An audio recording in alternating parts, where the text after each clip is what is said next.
press a point and they turn down my volume and continue to talk.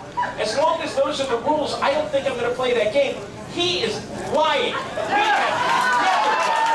never done that. Never. That is an absolute, total, complete lie, and some reporter ought to make him prove that. Prove that. Because we have made so every appearance he's made on our show, there haven't been that many, we have never turned down his volume and talked over him. We never have done that. He's a liar. If he's so proud of his record, why isn't he here to answer to the people of California?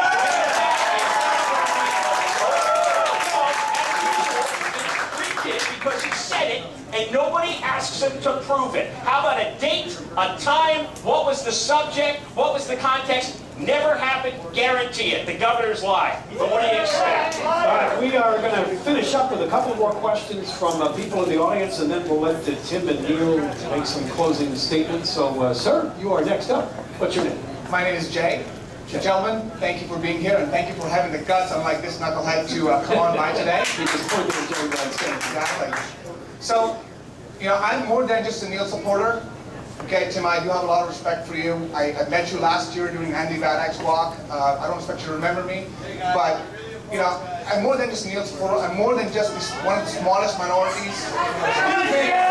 Please be respectful. Thank you. Guys, calm down. Let him talk. I'm more than just one of the smallest minorities in the state and in the country. What I am also is a Marine combat veteran. Okay, yeah. Thank you for your service.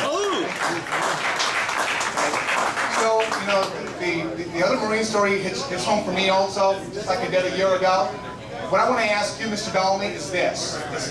You earlier mentioned that the GOP is kicking on you because they're afraid of you.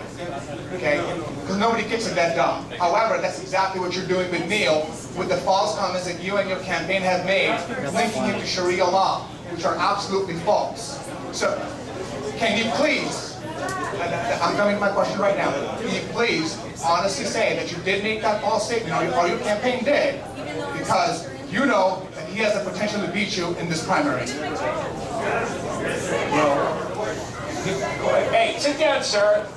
Go ahead, Tim. First of all, I have a tremendous amount of respect for your service. Thank you. And we put up a Facebook post and the world exploded over an issue that really boils down to something very simple. Mr. Kashkari held a seminar when he was the assistant to the Treasury and he was running TARP. And it was called Islamic Finance 101. And given what we all know about Sharia, and I think we all agree, I think everyone agrees in this state. Yep. All you have to do is look at that Beverly Hills hotel. It's vacant because Jay Leno and Ellen DeGeneres and a whole lot of other people agree with me and with you that Sharia is barbaric. So hold on. So here's the question. Given that the seminar was targeted at U.S. government workers in the Treasury Department, and some of the speakers were there to present on making the Treasury or suggesting how they can be compliant with Sharia. Given how barbaric Sharia is, why would we want to be compliant to anything Sharia?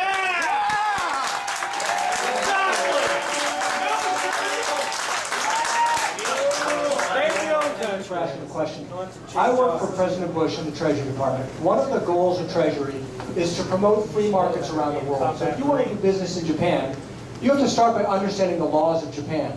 American banks want to go into Middle Eastern countries and push our financial products and our free markets there.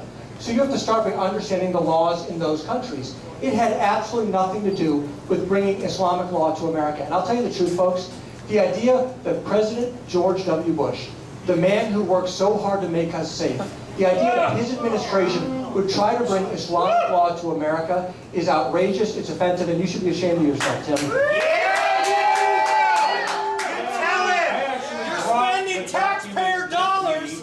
And the question is very simple. It's targeted at U.S. government employees, not at the Islamic community. Hold on, let me finish. It's targeted at policymakers who regulate American banks that want it has nothing to do with promoting free market principles when they say we want to You be think that compliant George with Bush, Sharia? you think that George Bush wants to bring Islamic law to America? Yes! Look at The the date. spaceship called, Tim, they want you to join them. Look at the date of the conference that you were part of. George W. Bush, you think George Bush wants to bring Islamic law You to know what? America? I think that given that this was something you did while you were at the Bush Department of administration Treasury, official. and you were Bush helping to administration bail official. out Wall Street, I Let him talk, owe Neel! people an answer for what they meant when they said they wanted to make us compliant to Sharia. I think we've done enough on this because it's not an issue that's going to affect anybody here in California. Well, I just, I want most of the debate to be about the issues, that everybody's struggling with here in the state, but I'm glad you both got your say on this. Should we do the closings now? I think we should do the closings, or why don't we take a break and then we You guys can stay another couple of minutes. Stay a few more minutes? Most of you can stay a couple more minutes, and we'll let you make your closing statements, and then you can fight. We're at the Ayers Hotel in Anaheim, and of course we're hosting this governor's debate between Tim Donnelly and Neel Kashkari, and when we come back, we'll do the closing statements. John and Ken Show, Ayers Hotel in Anaheim. Shannon has the news. Hundreds of firefighters on the ground and in the